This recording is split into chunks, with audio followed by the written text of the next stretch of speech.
Nestled amongst rolling green hills and whispering meadows lay the village of Acorn Brook.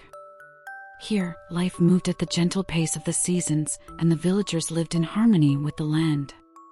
10-year-old Finn, with his mop of unruly brown hair and eyes the color of a summer sky, was as much a part of Acorn Brook as the ancient oak tree standing tall in the village square. Unlike other children his age, Finn wasn't particularly drawn to boisterous games or loud laughter. He found solace in the quiet corners of the village, a bookish boy with a thirst for knowledge. But his favorite companion wasn't found in the pages of a book, it was the wind itself. Finn could hear the wind whisper secrets through the leaves and whistle melodies across the fields. He understood the rustle that spoke of an approaching storm and the sigh that carried the scent of faraway lands. The villagers found it curious, some even a little strange, that Finn spent hours sitting by the stream, talking to the wind as if it were a friend. One crisp autumn afternoon, as the wind swirled fallen leaves into a golden dance, Finn sat on his favorite rock by the stream. "Wind," he said, his voice barely a whisper, "tell me about the world beyond Acorn Brook. Is it as green and peaceful as here?" The wind swirled around him, carrying the scent of pine and salty air. It whispered a tale of towering mountains that scraped the clouds, vast deserts under a scorching sun, and bustling cities filled with clanging metal and towering structures.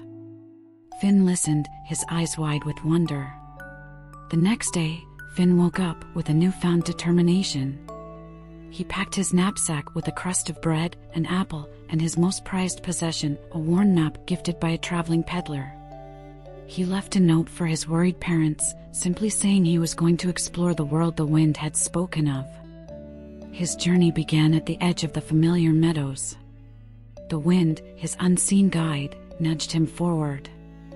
He crossed a babbling brook on a fallen log, navigated through a dense forest with only the wind's rustle as his guide, and emerged into a wide valley dotted with grazing sheep. He encountered kind farmers who shared their meals and elderly storytellers who spoke of faraway lands, their tales eerily similar to the wind's whispers. Days turned into weeks, and Finn learned more than any book could teach him.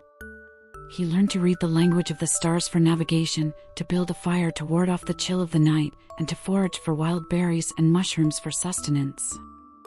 He encountered kindness from strangers and the occasional grumbling of a territorial badger. Most importantly, he learned the courage to face his fears and the resilience to overcome challenges. One starlit night, camped at the foot of a majestic mountain range, Finn looked up at the vast expanse of the sky. He closed his eyes and listened. He could hear the familiar whisper of the wind, carrying a new message. "It's time to return, Finn," it rustled. "You carry the world within you now." A bittersweet feeling washed over him.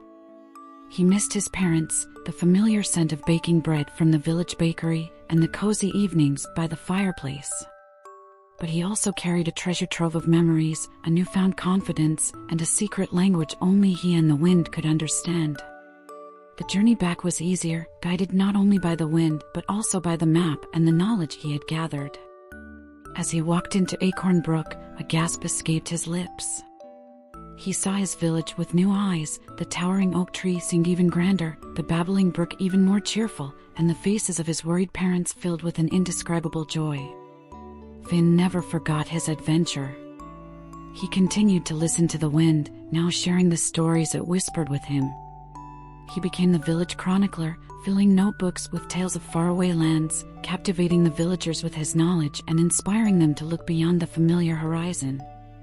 Though he never strayed too far again, the wind remained his constant companion, a reminder of the extraordinary world that lay just beyond the rolling hills of Acorn Brook. The boy who spoke to the wind became a bridge between the known and the unknown, forever changed by his adventures and forever bound to the whispers carried on the breeze. Years passed, and Finn blossomed into a young man respected throughout Acorn Brook. His tales of faraway lands fueled the villagers' imaginations, and his knowledge of wilderness survival proved invaluable during harsh winters. However, a new unease settled over the village. Whispers reached them of a monstrous creature terrorizing the neighboring kingdom of Stonehaven. Legends spoke of a fire-breathing beast that lived within a dormant volcano, spewing smoke and ash and driving fear into the hearts of the Stonehaven people.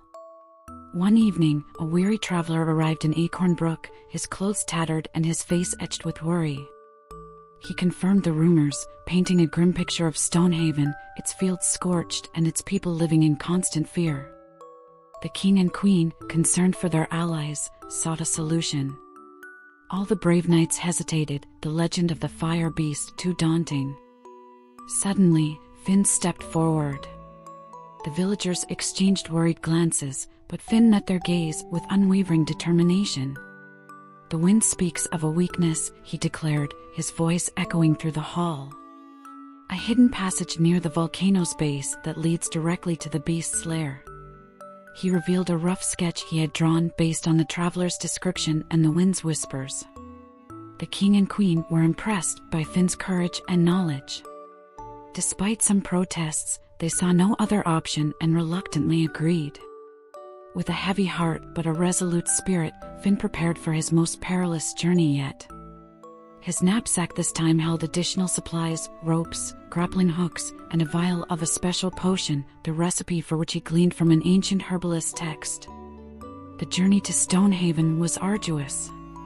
The wind, usually his guide, seemed hesitant, its whispers filled with warnings of scorching heat and treacherous paths. But Finn persevered, his determination fueled by the plight of Stonehaven and the trust of his own people. Reaching the dormant volcano, Finn found the hidden passage amidst a treacherous rockfall.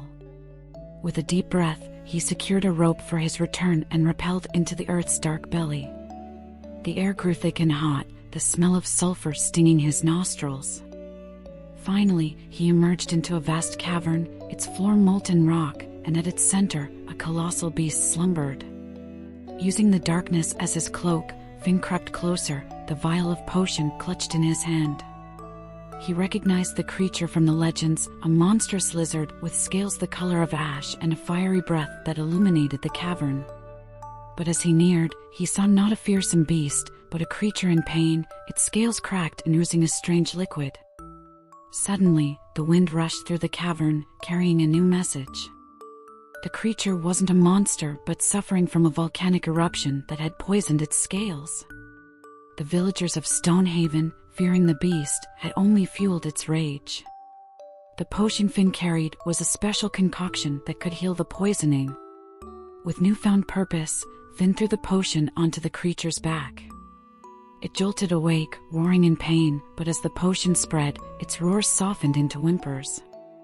Slowly, the creature's scales began to mend. It looked at Finn with large, intelligent eyes, no longer filled with rage, but with gratitude. The wind whooshed again, urging Finn to leave. With one last glance at the healing beast, he retraced his steps, rappelled back out of the volcano, and emerged into the cool night air. He had not slain a dragon, he had saved a creature in need. News of Finn's bravery and compassion spread across the land. The people of Stonehaven finally understood the beast's plight and welcomed him back as a savior, not a threat. Finn returned to Acorn Brook a hero, not just for defeating a monster, but for bridging the gap between fear and understanding. His journey had not only saved Stonehaven, but redefined the legend of the fire-breathing beast. From then on, Finn continued to travel the land, his reputation as a bridge between cultures and a champion for the misunderstood growing. He charted new lands, documented forgotten histories, and fostered peace between neighboring kingdoms. All the while, he never forgot the whispering wind, his constant companion, reminding him that even the most fearsome creatures might hold a hidden story, and the greatest victories are often won through understanding and compassion.